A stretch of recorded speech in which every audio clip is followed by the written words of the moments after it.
Hey, what's cracking? I hope that you're doing well today. Thank you for clicking on the video. Hope that the sun's shining on you like it's shining on me. And this is Oklahoma for you because night before last we had to drip our faucets. And today, sun's shining so bright I have a hard time finding somewhere to film out here. I want to thank you for clicking on the video. If you never have clicked on one of my videos before, my name is Ricky Dye. And I went to prison when I was 15 years old in the state of Oklahoma for second-degree murder. I went whenever I just turned 15. There was a 14-year-old with me and a 16-year-old with me. We were running away from home and we were going to rob a store. And during that robbery, the clerk was accidentally killed. But whenever you commit a felony in the state of Oklahoma, if someone dies during that, you're guilty of murder, and there's no such thing as accessory. So just by being there, by getting in the car, leaving together, we were all guilty of first-degree murder. And we were charged with first-degree murder and armed robbery. We ended up pleading out to second-degree murder, me and the 14-year-old. The 16-year-old turned states and barely did 2 years and went home. His charges were dropped to attempted robbery by force and fear. If you Google Ricky Dye, McLeod, Oklahoma, I'll be the first thing that pops up. Keep in mind, that's what the news said. It's not the true story. If you want the true story, you have to watch my videos. And the way I've made the videos is I started at the very beginning and I've worked my way through everything that I went through. And you'll enjoy the videos best if you start at the beginning. But keep in mind, the first 5, I didn't have good equipment. The sound was bad. If you look through there, I did get the sound fixed, and you can find a copy of those videos where it says fixed sound next to it of those first 5. And after that, they begin to get a little better, I like to think. So just stick with me and know that I was real nervous when I started sharing all these things. But I like to feel like I got a little more comfortable as I went on. Today, what I want to talk to you about is we're going to jump back to my story. If you've been paying attention, if you've watched them all, I'm at Hinton right now, and I had just got out of lockup doing 264 days in DU. And I wanted to mention that last time, I did mention that I was real nervous when it come time to get out of lockup. But all that time, I was sitting down there waiting to go somewhere else. Any minute, I don't know where I'm going, what yard it could be. Do I have friends there? Is there someone there that's an enemy of mine? I'm not sure what to expect. So you're nervous and juiced up every day waiting for them to tell you you're leaving. They will ship every Tuesday and Thursday, and that Monday night and Wednesday night, you're asking the guard at midnight when he comes on, hey, have you seen the shipping list? Am I leaving tonight? And when they come and told me on a Wednesday afternoon that I'm going back to the yard, that my papers were denied and they're going to put me back on the yard, the first thing I thought is I'm not going to go. I didn't want to go back to the yard. They had left me in lockup so long. I'd went through so much. By this point, I had juiced myself up that I'm ready to go somewhere else.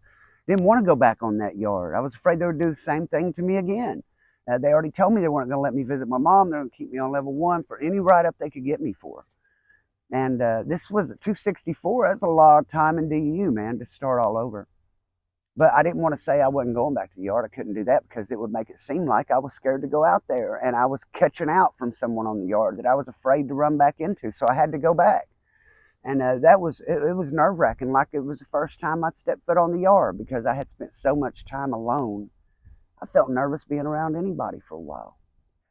And during that time I was down there, they don't care. Like, they'll send someone to talk to you. After you've been in there for 90 days, they'll send someone to talk to you every 30 days to make sure you're all right. But for 30 days, dude, I kept my lights off. Every time the guards come around, I had my lights off. Instead of being on my bunk, I'd be squatted down in the corner. I was acting like I was going crazy. I wouldn't talk to them. And when that psychiatrist come around, I acted like I was crazy. They don't do nothing. They just write it down, you're going crazy, and go on. So I don't really know why they check. Would be no reason to go check the tires on my car if I had no intentions of ever changing them. So I don't know what the point is to check and see if you're going crazy, unless it's just part of a study. But I got back out on the yard, and there was nothing to be nervous about. All my friends were glad to see me again, but they've got me on level 1. I can't go visit my mom. And the first thing I think of is, how am I going to get my weed in? Because I got a way to get some weed. I don't have a girl anymore. I've got into it with this girl that was bringing it to me. But I'm always scheming. That's been my problem the whole time I was in there, is I couldn't quit scheming. I had a friend that called me Wile E. Coyote, super genius, because he says I come up with all these great ideas and they blow up in my face, and I either end up in fights or in jail. So I figured out a way to get some stuff in through the mail. And I sat down and I wrote a letter to my friend, told him, hey, get this weed from this guy. I'm going to send you this money, get this weed from this guy. And this is how you're going to fix it up and mail it. And I mailed that letter out. And I kept asking, did you get the letter? Did you get the letter? And they kept saying, no, you got the letter. No, we ain't got it. Then all of a sudden they come and get me and lock me up again, taking me right back to lockup. I haven't been on the yard a month yet. And that letter got damaged in the mail, man. Somehow it got ran over and shit. And they put it in a plastic bag and sent it back to the facility. And they read all the mail coming in. They don't read it going out. So whenever you write a letter and you seal it, they don't open that letter up unless they have a real good reason to.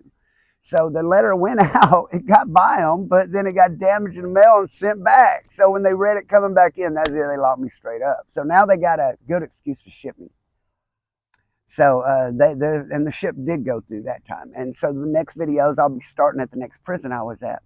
But during this video, I wanted to talk to you about some things you do in DU to keep from going crazy. So when I went back to lockup this time, I did take a cell partner. I knew I was being shipped. And here's the deal. When you go down there and you're locked up, and once they put you on transit detention, then they are automatically, you're waiting from then on to be shipped. But if you get a write-up, it puts all that shit on pause. They won't ship you until you got your DU time done. So if you keep getting DU time, you're going to be laying down there a long-ass time before you finally get shipped. And if you do get shipped, you're going to have to go to DU as soon as you get where you're going. And so now I'm on my best behavior. I'm not throwing nothing on the run. I'm not cussing no staff. I'm not threatening no one. I want to get shipped as fast as I can. And they got me in a cell with this Aryan guy, UAB. His name is Jesse, and he was a good friend of mine. And he was getting shipped too. And so me and him had about the same thing we're looking at least around 3 to 4 months in lockup before we get shipped somewhere. We don't know where, just to another medium security prison.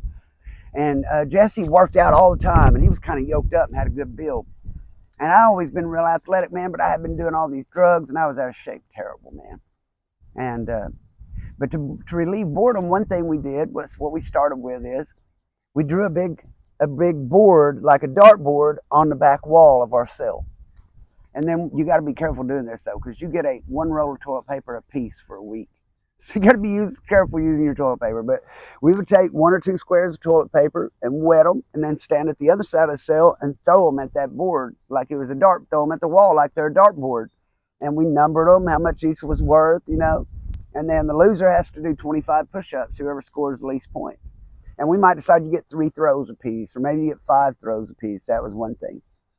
And something you hardly ever can get into DU is a deck of cards. But for some reason, there was a couple of old decks of cards. They were really old. They weren't really good enough to play with because they were marked and torn and everything else. But what we did is we took our little thing and made us a little bowl over in the corner. I don't remember if we made it out of a sheet or what we made it out of, but we had a little circle made over in the corner of the cell. And then we would crawl and sit up on the top bunk, both of us sitting up on the top bunk, and we split the cards and throw them.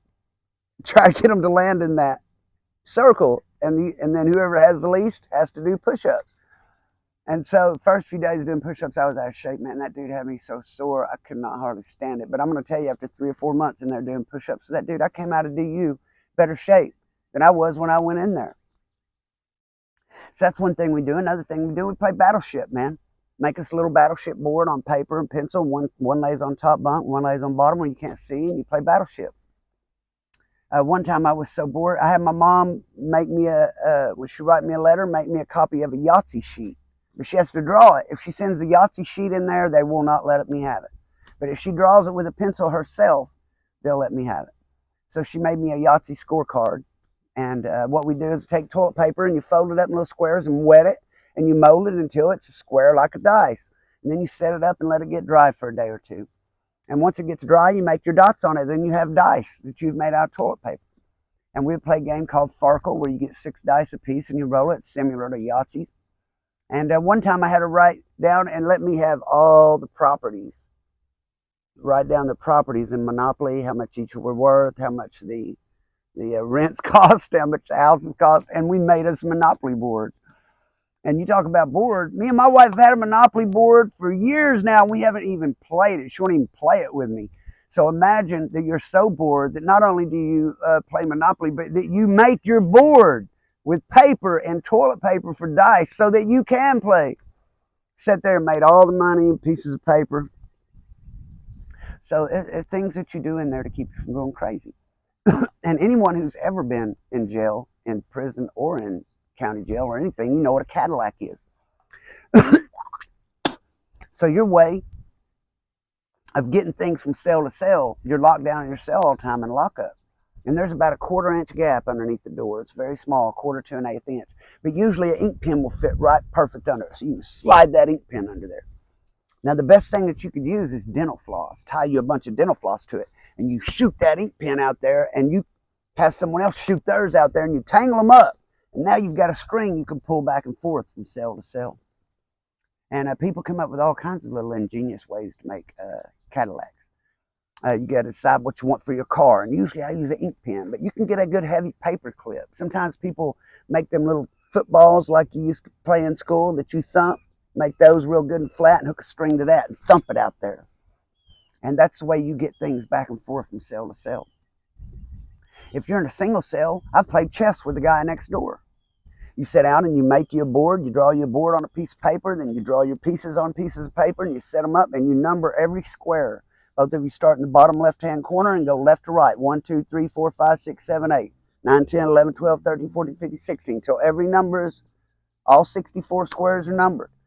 And then I call out my moves to you, and I move your piece when you call your moves out to me. So we can play chess when we're both in lockup. And I just thought those were some interesting things. If you've never been to jail or prison that you might not know about, that you might think were kind of cool, different little ways. It's amazing things people do to occupy their time. Back in the day at McAllister, when they could have cigarettes down on H Block, that's complete lockup for everybody. It's underground and everyone's locked down, and there's no rum man or nothing. So that's how everything gets done with a Cadillac. And there back in the day, a guard would come and throw a pouch top out there in the middle just to see who could fish it in. He'd sit up there and watch some guys trying to fish it in back when you could have tobacco. So wanted to give you that. There's also a way you can start your, if you have a set of batteries and a piece of aluminum foil, you can get a light with that. Also, there's usually some way that you can get into the electric. You can pop your socket in your cell to get a light with a pencil and a piece of wire. So yeah. So with that being said, this video is kind of short today. We're going to start at the next prison when I get in the next video. I want to do some shout outs today. I want to tell you about this man, Ben Seaborn. I was sitting there and my Cash App went off one day, and it was the largest amount anyone had ever given to me in my life outside my family.